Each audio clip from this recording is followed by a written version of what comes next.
Ibn al-Jazari argued and he proved in his Nashr that those three qira'at attributed to three more prominent qurra are just as mutawatir as the other seven. And he proved it through Asanid and so on and so forth. Who chose those three? Because they were then chose to make 10. And so then you have the official 10. The one that chose those three is Al-Jazari. You already gave his name. When did he die? Do you know his dates? How about 1429? There you have it. 1429. That's what, 700 years after Muhammad. 700 years, they add another three on top of the 7. So now you have 10 of these different Qurans, all of them different from each other, all of them from different people, from 5 different cities. They're hundreds of years apart because these guys die in 748, in 821, and 844. But the guy that chose them is Al-Jazari, who dies in 1429. So it takes him to 1429, that's the 15th century, to come up with the official 10. Let me just read those names for you. Nafi, Ibn Kathir, Abu Amir, Ibn Amr, Asim, Hamza, Al-Kisai, Abu Jafar, Yaqub, Khalaf. What name's missing for Cairo? What's his name? His name is Hafs. Did you hear Hafs in that list that I just gave you? No. So where does Hafs in all this? Because he is the one that everybody uses today. He is the one that is made official now by King Fahd in Saudi Arabia in 1985. 35 years ago, he was the one that was made official for the whole world. So I mean, the whole world now have to read this text. But he is not even part of the first 7. He's not part of the next 3. He is not part of the first 10. So where does he come in? In order to understand that, you want me to keep going here? Because I'm just digging a hole even deeper for Islam. No, let me just recap. The 7 qira'at which Al-Shatibi compiled out of iqtisar, meaning out of conciseness. The 7 qira'at which Al-Shatibi compiled.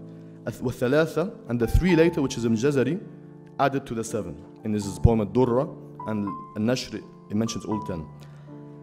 Which are Abu Ja'far, Yaqub, and Khalaf. Mutawatir, they are undoubtedly mutawatir. معلومة من الدين بالضرورة, necessarily known by those of the religion. So something that is commonly known, not something that only elites would be aware of. معلومة من الدين بالضرورة منزلة على النبي صلى الله عليه وسلم, revealed to the Prophet. The 7 readings that were then given by Jibril to Muhammad. So these were the 7 readings that he okayed during his lifetime. These are known as the Holy 7, the Holy 7.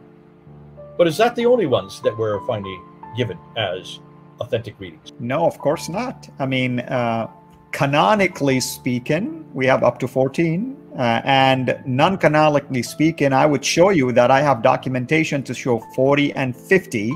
That's at least that were documented, if you wish. And you and I know that it wasn't until 300 years later, a man by the name of Abu Bakr ibn Mujahid is the one that decided, even nobody knows how, what method he used to try to determine the so-called 7 readings, and anything outside of that considered to be heretical. Then someone else added 3 more, the Jazri, and then you have 4 more. That's the 14, and that's where it stopped. So the whole thing has holes in it. I mean, any way you look at it. Oh, it gets worse than that. It gets worse than that. Ibn Mujahid is the one that chose the first 7, and the reason he chose the first 7 is because he wanted one to come from every one of the 5 cities. So he had to have Mecca. The one from Mecca came Ibn Kathir. That's not the same Ibn Kathir as the commentator that wrote many centuries later. This is another Ibn Kathir who died in 738. The one from Medina came from Nafi. The one from Basra came from Abu Amir. The one from Damascus came from Ibn Amir. And then you had 3 from Kufa, including Asim ibn Abi al-Najud and Hamza al-Zayyat and al-Kisai. So those are the 7.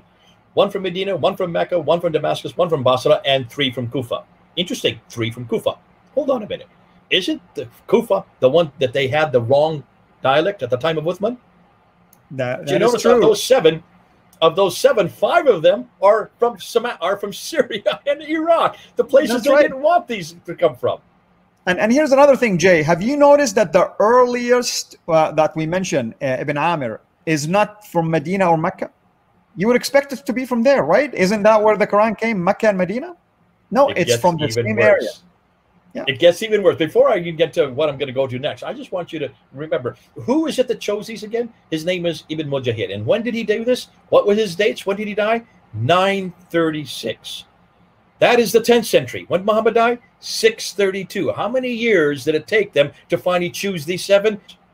300 years. Finally, they chose these 7. These are the 7 that supposedly all lived at the time of Muhammad. Look at their dates. Not one of them lived at the time of Muhammad. 736, 738, 745, 772, 785, 805. That's 9th century. None of these guys lived at the time of Muhammad. None of them lived even the same century.